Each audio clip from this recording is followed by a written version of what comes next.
입술이 주를 높이며 내 모음이 주를 섬기니 무엇이 나를 두렵게 하니.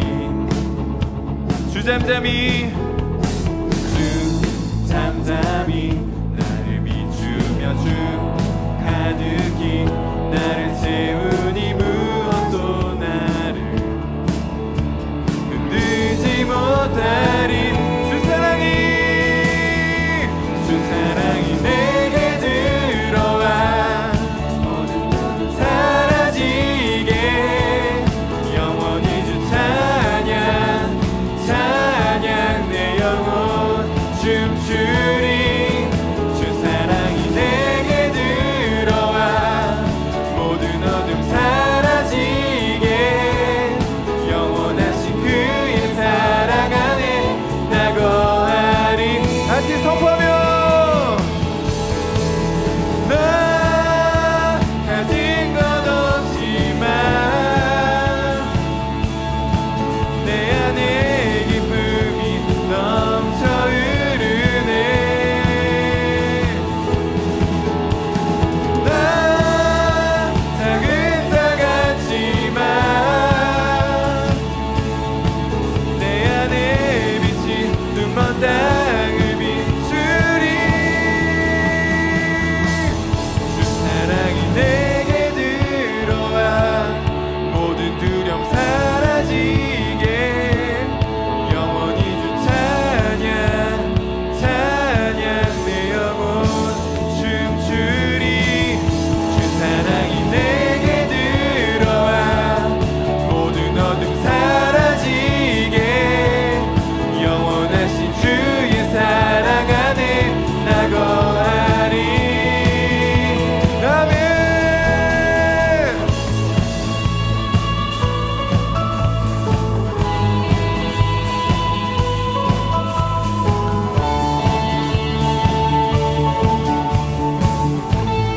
우리 다같이 하나님께 영광의 박수 올리도록 하겠습니다. 할렐루야. 주님 한 분만을 찬양합니다.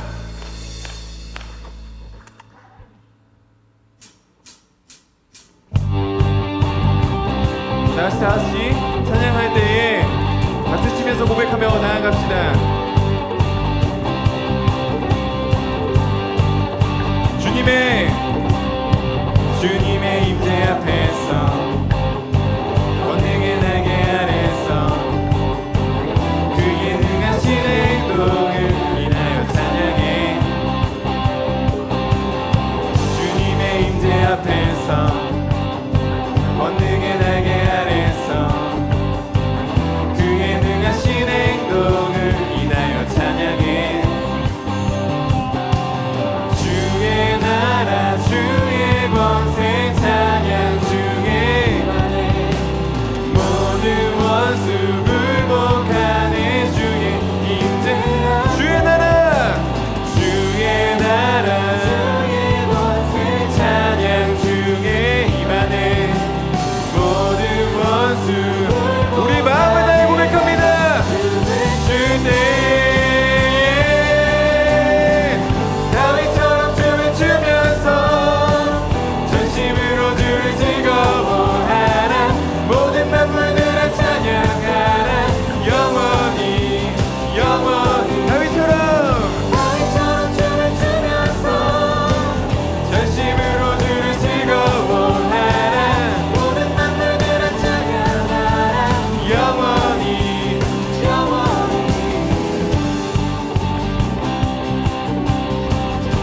다시 한번 고백하며 나아갑니다. 주님의 임재 앞에서 권능의 날개 아래서 그의 능하신 행동을 인하여 찬양해.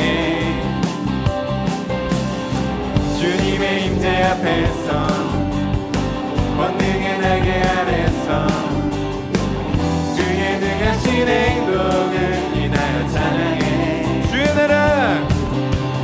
주의 나라 주의 권세 찬양 중에 임하네.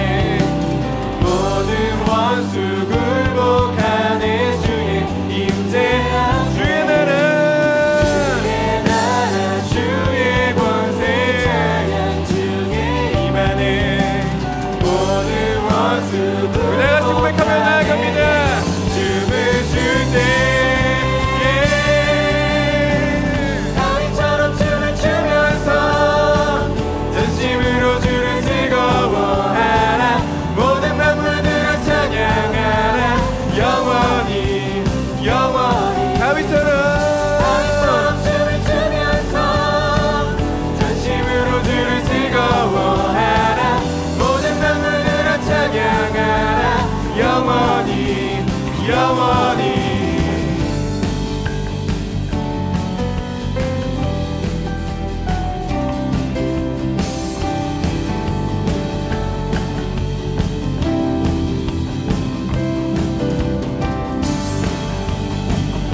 모든 만물이 주님을 찬양할 것입니다.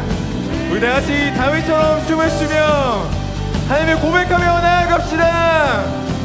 다윗처럼 주의 나라 주의 권세 찬양 주의 임하네 모든 원수 굴복하네 주의 임재함 주의 나라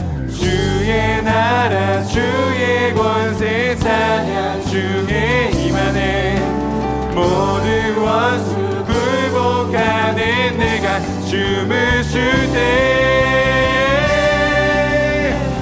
다윗처럼 춤을 추면서 전심으로 주를 즐거워하라 모든 만물들을 찬양하라 영원히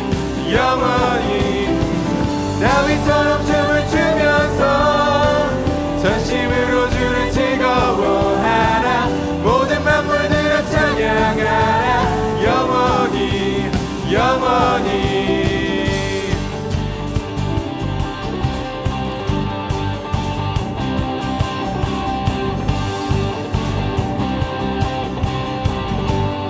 우리의 온 마음을 다해서 주님께 영광의 박수 올리도록 하겠습니다. 아멘.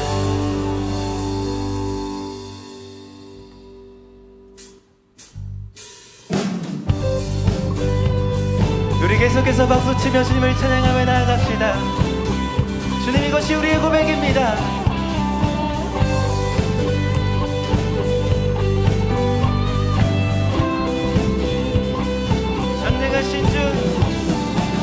전능하신 주 놀라운 사랑 죄와 사망을 물리치셨네 영광의 주님 만왕의 왕 예수 온 땅 흔드는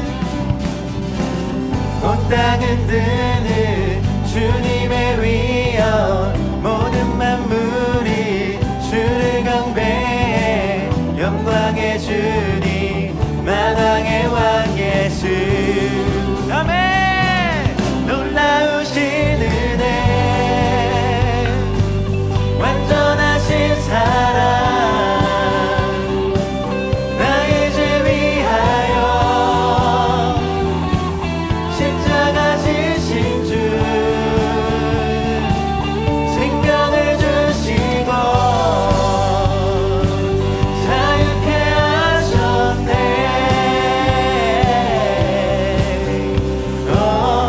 수행하신 모든 이 찬양해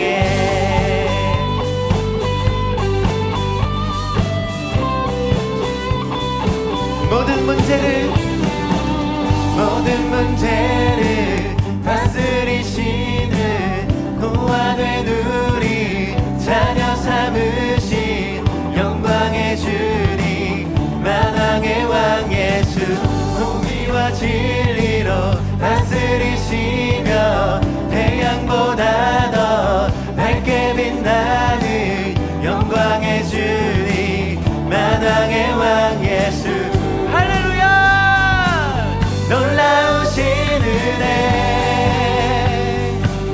완전하신 사랑 나의 죄 위하여 십자가 지신 주 생명을 주시고 자유케 하셨네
다시 태어나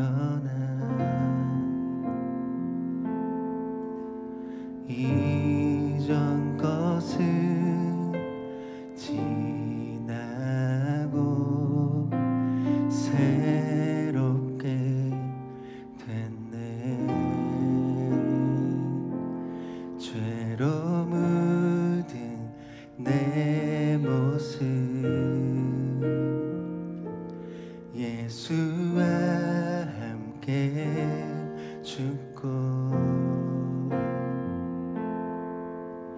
부활 생명 내 안에 새로운 삶이 열렸네.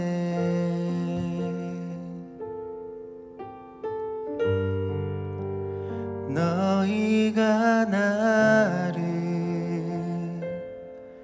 택한 것이 아니요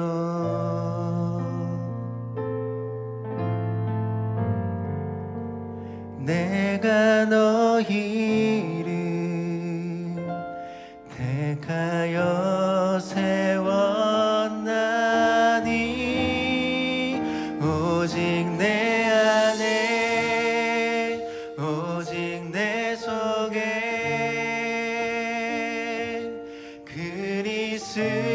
그리스도가 사네.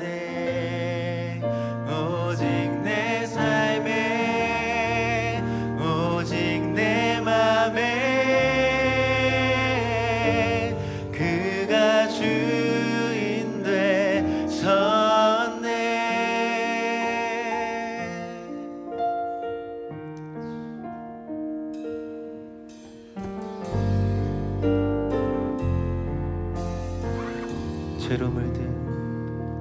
죄로 물든 내 모습 예수와 함께 죽고 부활 생명 내 안에 새로운 삶이 열렸네.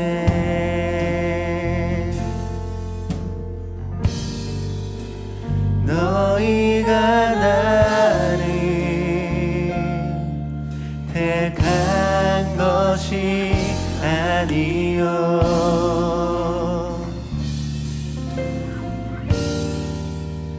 내가 너희를 택하여 세웠나니 오직 내 안에 오직 내 속에 그리스도가 사네.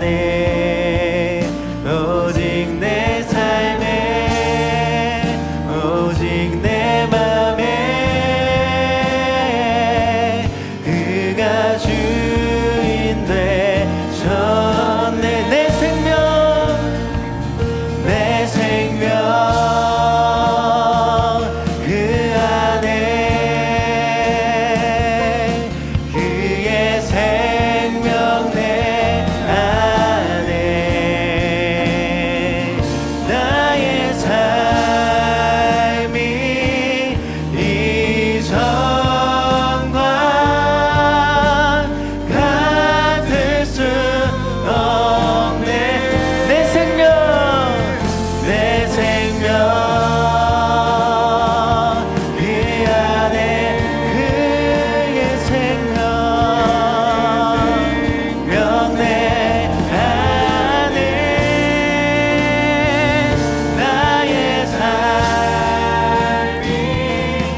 시간 함께 기도하며 나아갑시다. 하나님, 이 시간 하나님만 바라보며 나아가기를 원합니다. 하나님의 말씀을 이 시간 듣기를 원합니다. 나에게 말씀하여 주시옵소서. 내가 있는 자리에서 주님의 음성을 듣는 시간 되게 하여 주시옵소서. 함께 주여만 부르시고 기도하며 나아갑시다. 주여.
우리를 인도하시는 주님의 부르심에 감사와 찬양을 드립니다.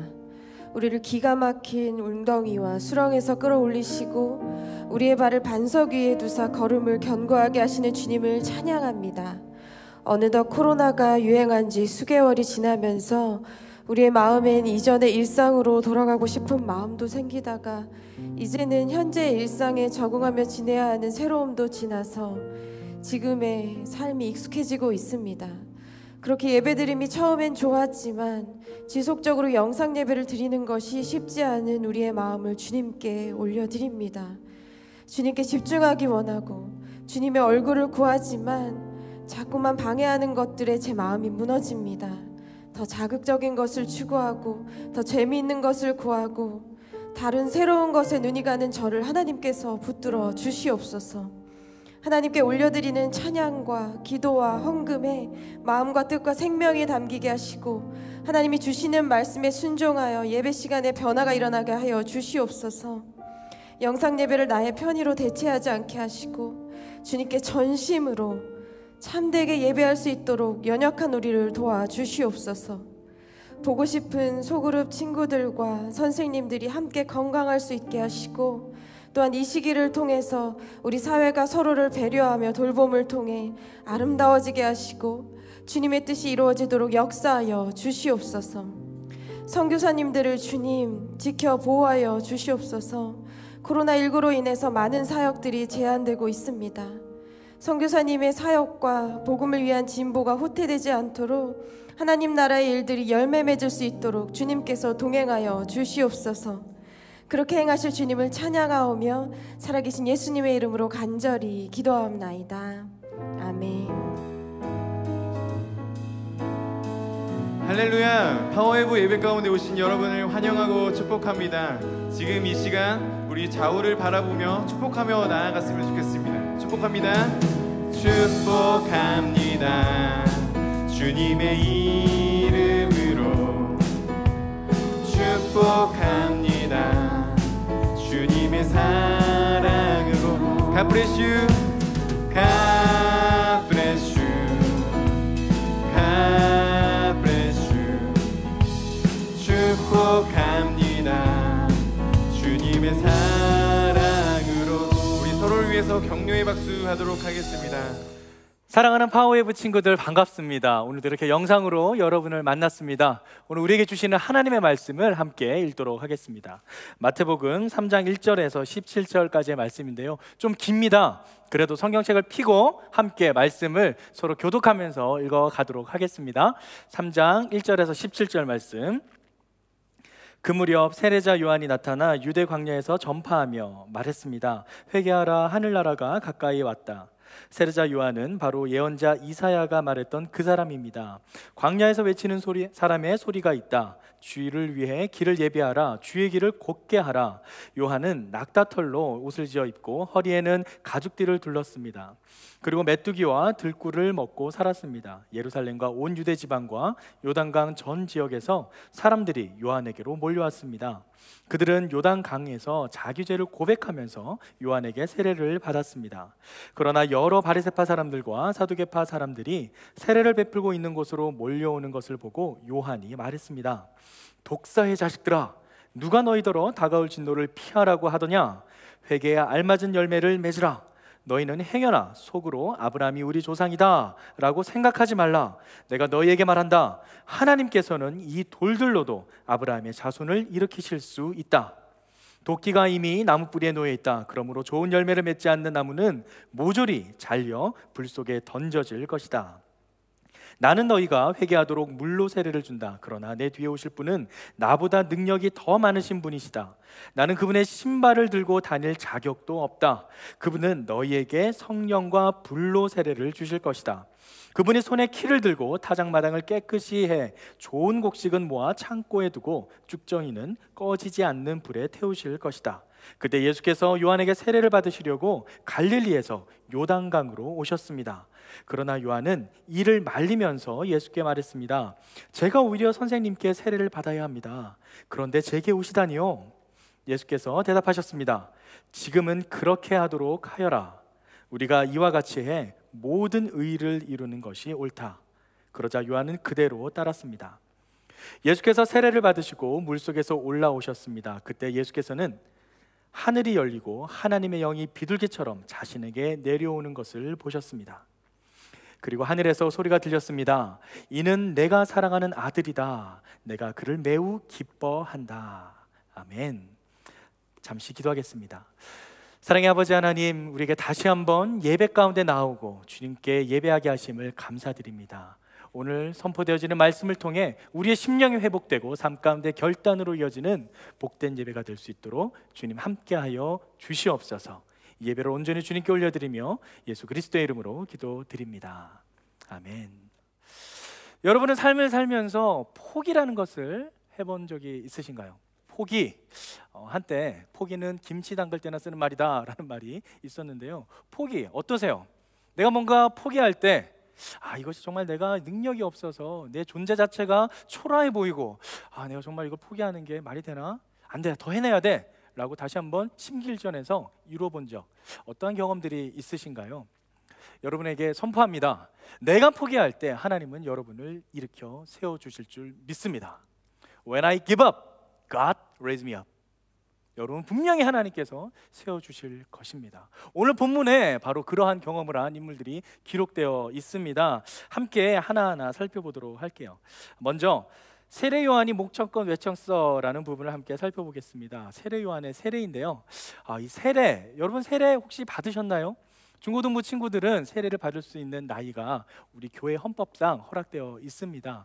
아마 세례를 받은 친구들도 있을 것이고요, 또 세례를 받지 않는 친구들도 있을 것인데 세례에 대한 의미를 우리 교재에 아주 잘 설명하고 있습니다. 함께 교재 38페이지에 나와 있는 세례 부분을 제가 읽어드리겠습니다. 믿는 자가 성부와 성자와 성령의 이름으로 물에 잠기는 것이 그리스도인의 세례입니다. 그것은 십자가에 못 박히고 장사되고 부활하신 구세주를 믿는 자의 신앙을 상징하는 순종의 행위이며 예수 그리스도 안에서 죄외간에 죽고 옛 생활을 장사하며 새로운 삶을 살아가도록 부활하는 것을 의미합니다. 또한 우리가 죽은 후 마지막 날에 부활할 것을 믿는다는 믿음의 고백이기도 합니다. 교회의 성례인 세례를 받아야만 교회의 정식 구성원으로 인정되고 성만찬에 참여할 특권을 누리게 됩니다. 네, 이 세례, 이 세례를 받는다는 것은 우리 현대 기독교인들에게 참 중요한 의미를 갖습니다. 어렸을 때 유아 세례를 받은 친구들은 이 세례식을 하지 않고 따로 입교라는 선서를 통해서 모든 사람에게 내가 이제 예수님과 연합되었다라는 것을 증명해 보이는 의식을 갖기도 하죠. 이 세례, 그런데 지금 이 세례에 대해서 오늘 본문에서 요한이라는 인물이 세례를 베풀고 있었다라는 말씀이 기록되어 있습니다. 그런데 중요한 것은 그 당시의 세례와 지금 우리가 경험하고 있는 세례는 차이가 있다라는 사실이죠. 그 당시의 세례 어떤 세례였을까요? 이 세례라는 단어는 baptize, 물에 잠긴다라는 뜻의 의미를 가지고 있는데요. 말 그대로 물로 씻는 행위입니다. 레위기에 보면은 정결의식 또 정결 하는 정결화 작업을 위해서 물로 씻는 여러 가지 장면들이 나옵니다. 제사를 끝내고 피를 닦아내기 위해서 물로 씻게 되고요. 또 정결한 의식을 위해서 몸을 스스로 물로 씻는 장면이 기록되어 있죠. 그러한 정결 예식 때 물로 씻는 이 뵙타이즈가 진행이 되는데요. 당시 쿰란 공동체에서는 죄의 정화와 또 공동체 입교 의식에서 이 세례를 베풀었다고 합니다. 자, 이 세례의 가장 중요한 것은 물로 씻는다라는 행위예요. 그런데 중요한 것은 이 물로 씻는 행위를 남이 해주는 것이 아니라 스스로 씻는다라는 사실입니다. 그런데 지금 오늘 본문은 어떻게 기록되어 있죠? 오늘 본문 말씀을 다시 한번 보도록 하겠습니다. 본문 말씀 5절 하반부에서 6절 말씀에 보면 이렇게 기록되어 있습니다. 사방에서 다 그에게 나와 자기들의 죄를 자복하고 요단강에서 그에게 세례를 받더니, 지금 요한에게 사람들이 세례를 받으러 나오고 있다라고 기록합니다.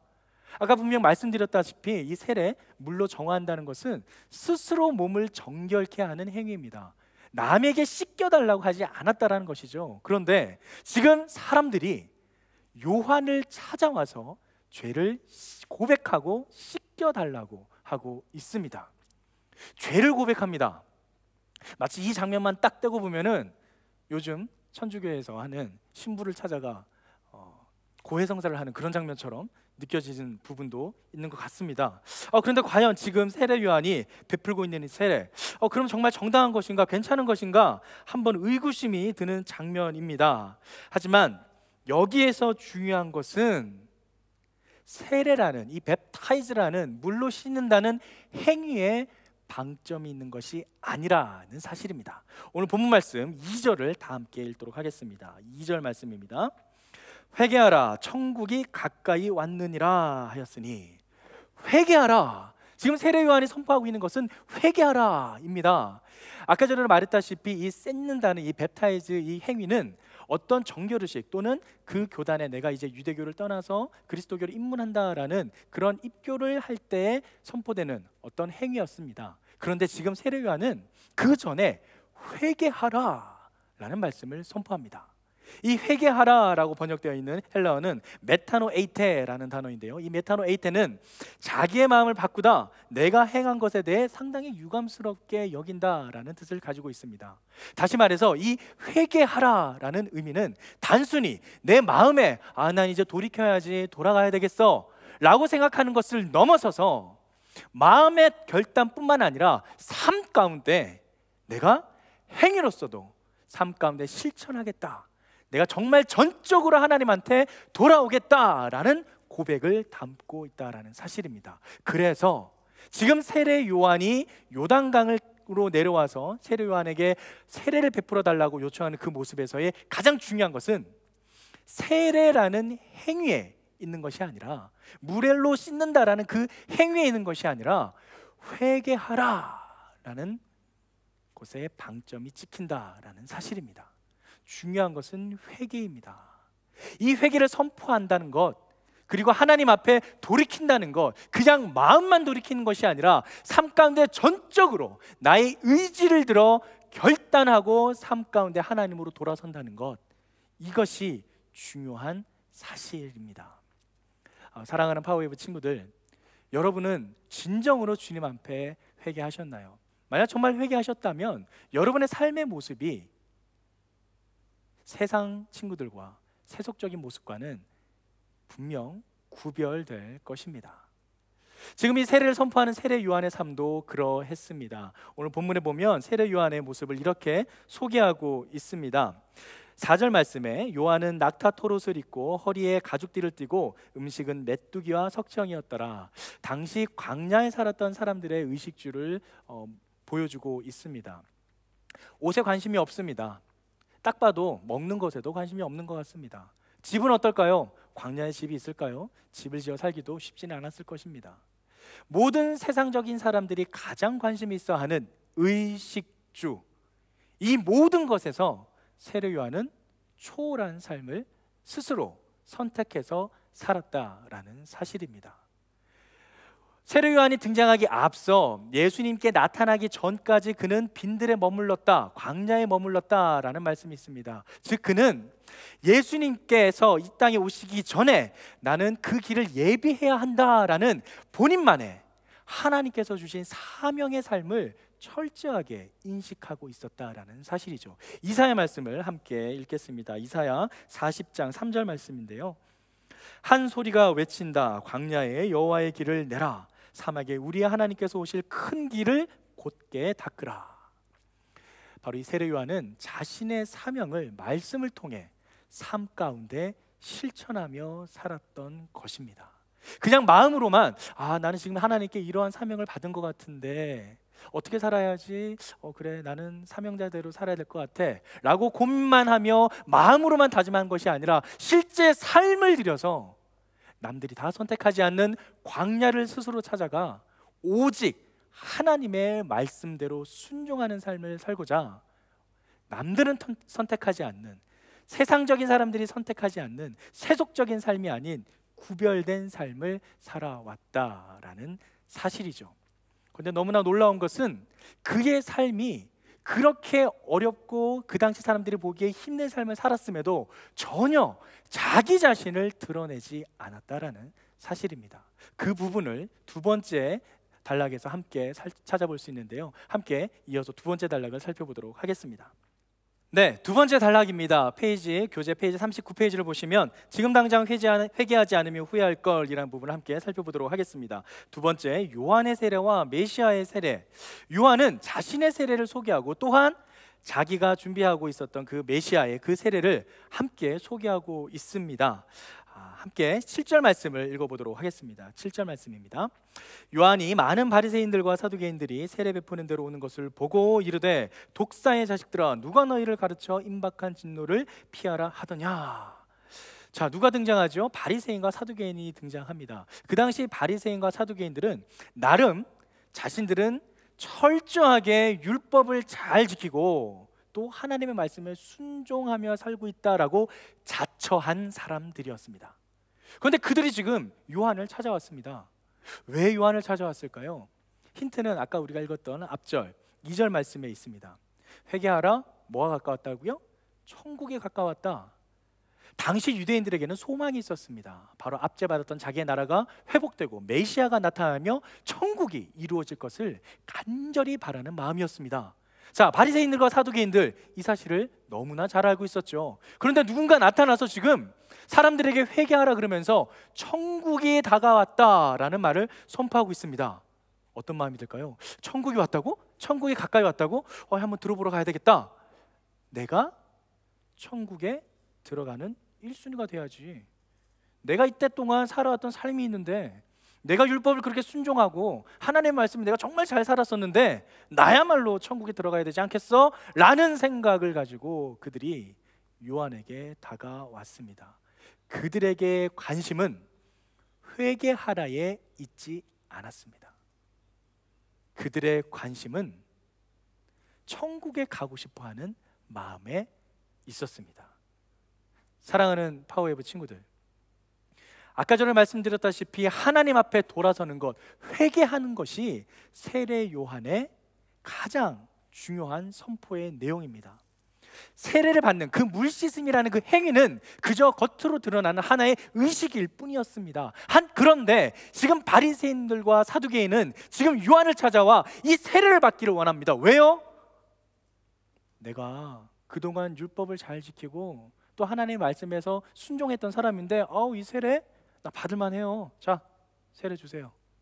그러한 그들에게 세례 요한이 이렇게 선포합니다. 8절 말씀을 읽어드리겠습니다. 그러므로 회개에 합당한 열매를 맺고, 회개에 합당한 열매를 맺으라 합니다. 이 회개에 합당한 열매란 무엇일까요? 정말 말씀으로 인해서 자신의 마음이 하나님께 전적으로 돌이켜서 회개를 했다면 그 삶 가운데에 구체적으로 현실에 나타나는 그 상응하는 결과가 있어야 할 것입니다. 즉 마음속의 회개가 외적 생활의 구체적인 삶으로 나타나야 한다는 사실을 강조한 것이죠. 세례 요한은 지금 바리새인과 사두개인의 그 본심을 콕 찔러서 지금 너희가 정말 진정으로 회개했느냐? 너네들의 실생활 속에서 너희가 나타내보라 라고 강조하고 있는 것입니다. 그러면서 이러한 이야기를 합니다. 9절 말씀 마지막 부분에 이런 말씀이 기록되어 있습니다. 돌들로도 아브라함의 자손이 되게 하시리라. 돌들로도 아브라함의 자손이 되게 할 수 있다. 이건 무슨 의미일까요? 당시에 그 사두개인과 바리새인들, 그 유대인들은 족보와 전통을 매우 중요시 여겼었는데 자신들의 신분은 이미 하나님께 선택받은 선민이다라는 그런 선민 사상이 아주 강했습니다. 그렇기 때문에 나야말로 율법을 잘 지켜왔고 전통을 잘 지켜왔고 기도도 열심히 하고 있었던, 겉으로 드러나기에 마음은 전혀 회개하지 않았으나 겉으로 드러나는 율법주의와 그러한 전통주의에 빠져있던 그들은 스스로가 진정한 하나님의 백성이라는 자부심으로 살아가고 있었던 것이죠. 바로 그들에게 세례 요한은 이야기합니다. 이 돌들로도 아브라함의 자손이 되게 할 수 있다. 무엇인가요? 하나님의 백성이라 함은 절대 전통과 어떤 족보, 신분에 매이지 않는다라는 사실입니다. 지금 너와 착각하고 있다. 바리새인들아, 사두개인들아, 너희가 착각하고 있다. 너희가 그렇게 중요하게 생각하는 율법주의나 전통 그것들은 하나님 보시기에 합당하지 않다면 아무것도 아니다. 오히려 이 돌들도 하나님께서 하나님의 백성으로 삼을 수 있다라는 사실을 강조한 것입니다. 그러면서 세례 요한은 자신이 베풀고 있는 세례, 이 세례가 곧 이어서 오실 진정한 메시아 구주의 세례와는 본질적으로 차이남을 밝히고 있습니다. 바로 11절 말씀인데요, 11절 말씀을 함께 읽겠습니다. 나는 너희로 회개하게 하기 위하여 물로 세례를 베풀거니와 내 뒤에 오시는 이는 나보다 능력이 많으시니 나는 그의 신을 들기도 감당하지 못하겠노라. 그는 성령과 불로 너희에게 세례를 베푸실 것이요. 어떤가요? 세례 요한 자신은 물로 세례를 베풀고 곧 뒤에 오실 진정한 구주 메시아는 불과 성령으로 세례를 베푸실 거라고 말씀하십니다. 그러면서 자신은 그 메시아의 신을 들기도 감당치 못한다라고 합니다. 당시에 이 신을 든다라는 의미는 종이 주인에게 하는 행위입니다. 종이 주인을 만났을 때 주인의 신을 받아서 신을 듣는다, 이런 표현을 쓰게 되는데요. 지금 이 세례 요한은 그런 종보다도 못하다라는 자신의 정체성을 고백하고 있는 것이죠. 종들은 주인의 신이라도 받아서 들 수 있는데 나는 그러한 신조차도 들지 못할 만큼 예수 그리스도의 그 종보다도 더 못한 그런 존재이다라는 고백을 스스로 하고 있는 것입니다. 좀 억울해하지 않을까요? 그 몇십 년의 그 평생을 광야에서 예수님만 오시기를 바라며 어렵게 메뚜기와 석청을 먹어가며 정말 약대 옷을 입고 광야에서 힘들게 살았던 그의 삶, 누가 한번 나타나서 보상이라도 해줬으면 하면 좋겠다라는 생각이 들 정도로 정말 힘든 삶을 살았던 그 세례 요한, 사실 저 같으면 예수님이 오신다면 이렇게 얘기했을 것 같습니다. 예수님, 저 예수님의 말씀을 준비하기 위해서 하나님의 말씀에 순종해서 정말 하나님께 집중하기 위해서 광야에서 살았어요. 사람들이 그렇게 좋아하는 맛있는 것도 먹지 않고요, 좋은 옷도 입지 않고 좋은 집에서 살지도 않고 메뚜기, 석청 이런 거 먹으면서 힘들게 어렵게 살았어요. 예수님, 저 잘했죠? 저 오직 예수님만 기다리기 위해서 말씀에 순종했던 거예요. 자신의 삶을 어느 정도 나타내 보이고 싶지 않았을까요? 저라면 그랬을 것 같아요. 여러분은 어떠신가요? 정말 그렇게 어렵게 살았던 그 인생에 대한 어떤 인정, 어떤 보상 받고 싶은 마음 있지 않았을까요? 놀라운 것은 세례 요한은 전혀 그런 마음이 없었다라는 사실입니다.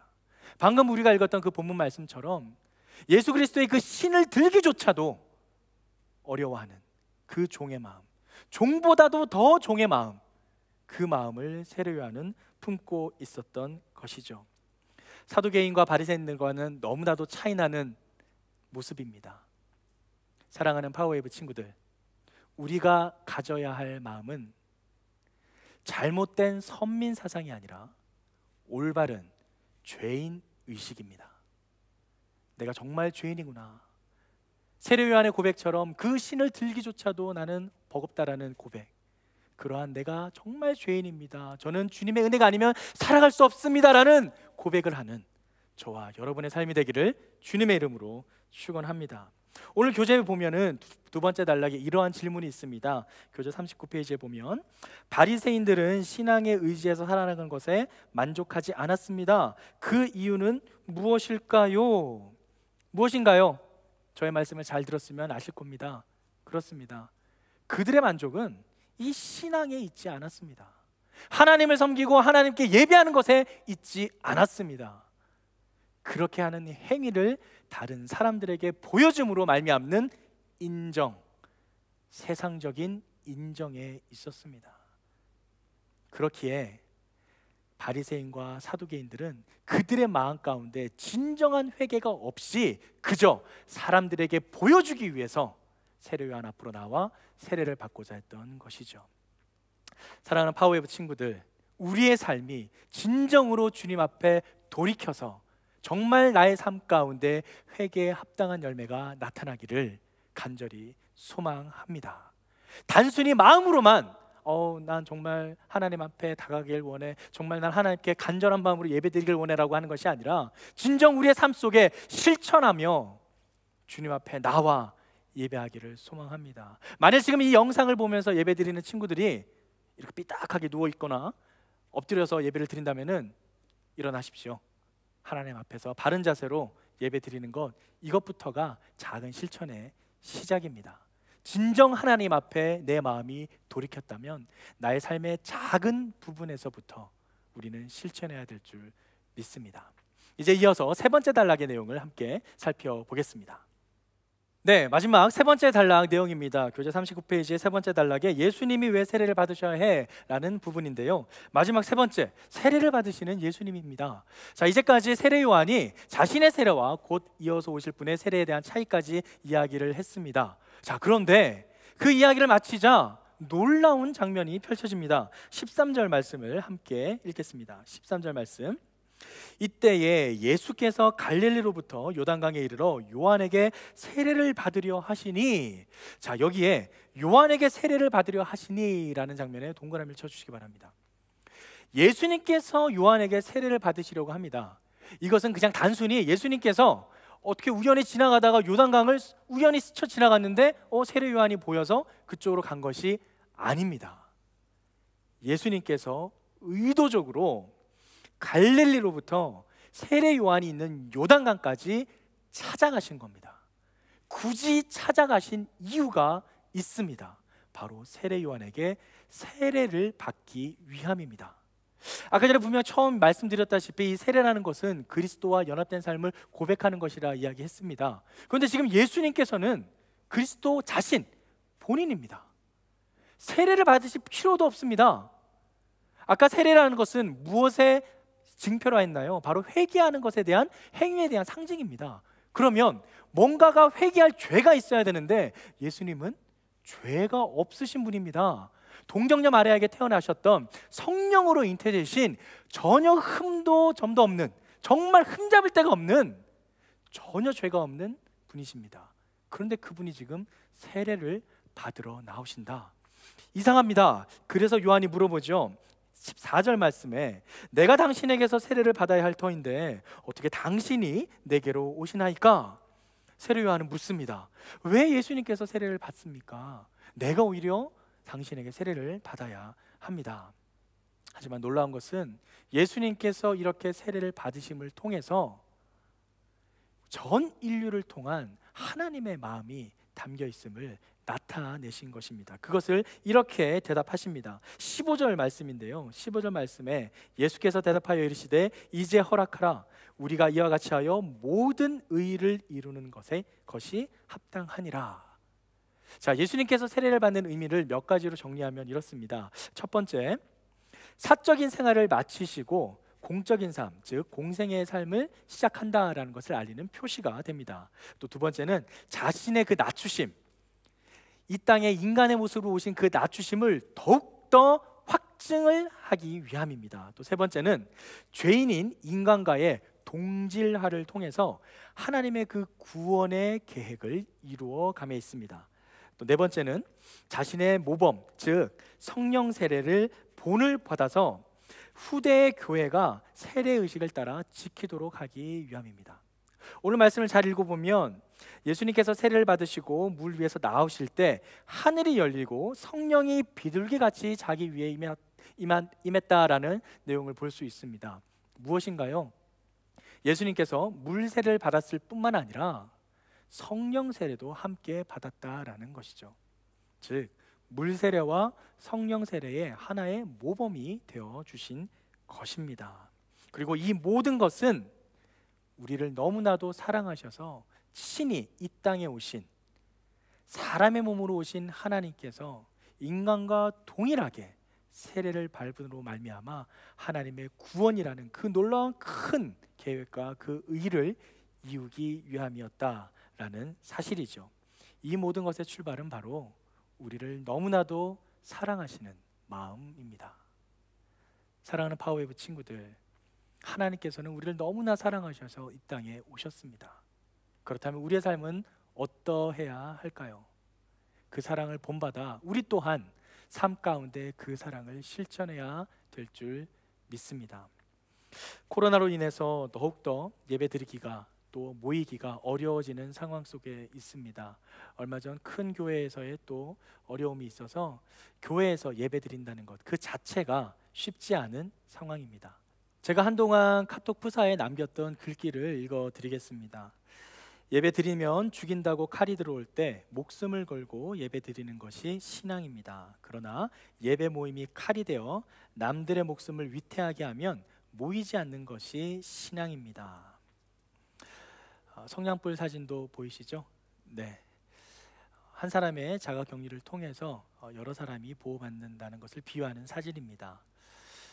모이는 것 정말 중요합니다. 함께 예배하는 것 너무나 소중합니다. 하지만 그 모이는 것 때문에 생명에 어려움이 있고 이웃에게 피해를 주게 된다면 그것을 하지 않는 것이 신앙을 가진, 믿음을 가진 사람들의 삶인 줄 믿습니다.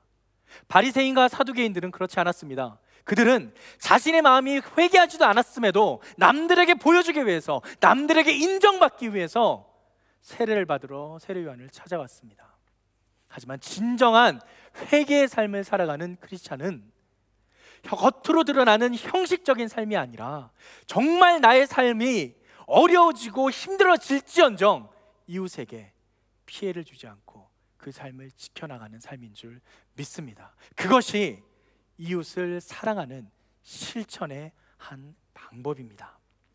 이러한 실천은 곧 하나님께서, 예수님께서 우리를 사랑하신 그 마음을 그대로 삶 가운데 실천하는 사랑의 마음입니다. 우리 모두가 그러한 사랑을 실천하는 삶을 살아가기를 간절히 소망합니다. 너무나도 힘들지만 지금이라도 당장 우리가 모두 함께 모여 뜨겁게 예배를 드리고 싶지만 그런 마음이 나의 욕심이 아닌지 한번 돌아보고 하나님께서 정말 기뻐하시고 하나님께서 정말 합당하게 여기실 예배가 무엇인지 우리가 각자 고민하며 주님 앞에 우리의 마음을 드리기를 소망합니다. 그리고 그 마음대로, 그 마음 그대로 우리의 삶에 결단하여 실천하는 영성까지 나아가는 우리의 삶이 되기를 주님의 이름으로 축원합니다. 함께 기도하겠습니다. 사랑의 아버지 하나님, 오늘 말씀을 통해 외식하는 자가 아닌 진정한 하나님께 마음을 돌이켜 회개하는 자의 삶이 무엇인지 돌아보게 하심을 감사드립니다. 세례 요한이 자신의 삶을 포기하고 온전히 자신의 사명에 붙들려 살아갔던 것처럼 예수님께서 하나님의 그 크신 놀라운 구원의 계획에 그 의를 이루기 위해 인간과 더욱더 동질화되어 세례를 받으신 것처럼 우리 또한 그 사랑을 본받아 이웃의 사랑을 실천하며 살아가는 삶이 될 수 있도록 우리에게 용기와 담대함을 허락하여 주시옵소서. 결단하게 하여 주시옵소서. 그렇게 살아가는 모든 우리 파워웨이브 친구들의 삶 속에 하나님의 은혜가 폭포수와 같이 넘치도록 주님 함께하여 주시옵소서. 그렇게 하실 주님께 우리 모든 삶을 올려드리며 예수 그리스도의 이름으로 기도드립니다. 아멘.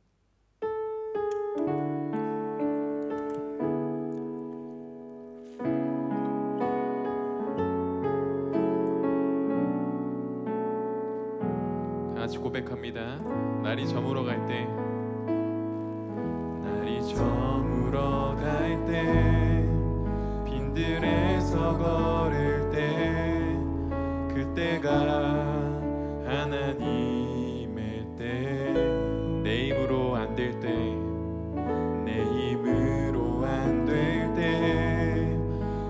손으로 걸을 때 내가 고백해 여호와 이래.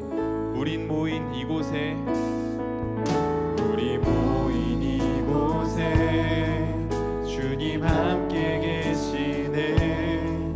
누리네 아버지 은혜. 적은 떡과 물고기 적은 떡과 물고기 내 모든 걸 드릴 때 모두 고백해 여호와 이래. 주가 일하시네 주가 일하시네 주가 일하시네. 주께 아끼지 않는 자에게 주가 일하시네 주가 일하시네. 신뢰하며 걷는 자. 한 번 더 고백하며 나아갑니다. 주가 일하시네 주가 일하시네 주가 일하시네. 주께 아끼지 않는 자에게 주가 일하시네 주가 일하시네. 신뢰하며 걷는 자에 신뢰하며 걷는 자에게 신뢰하며 걷는 자에게 신뢰하며 걷는 자에게.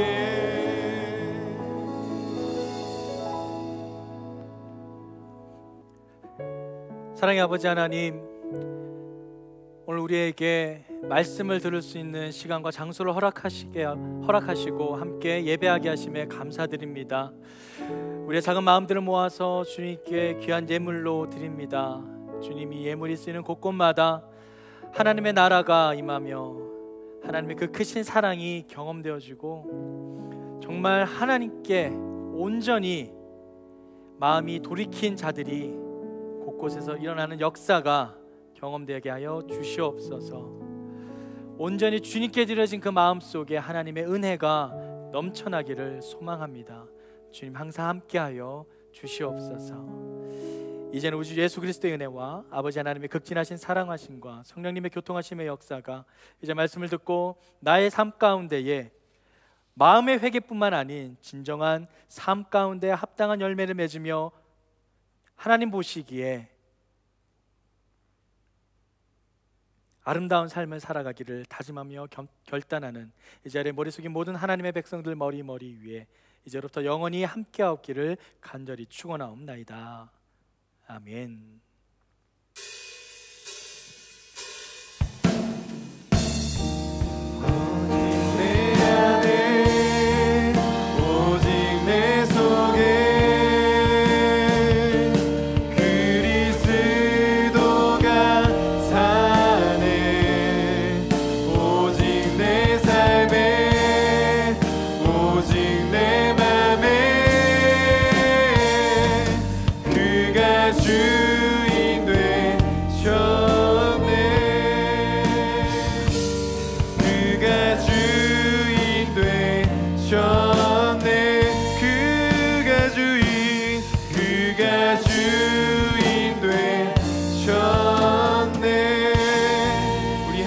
영광의 박수 올리도록 하겠습니다.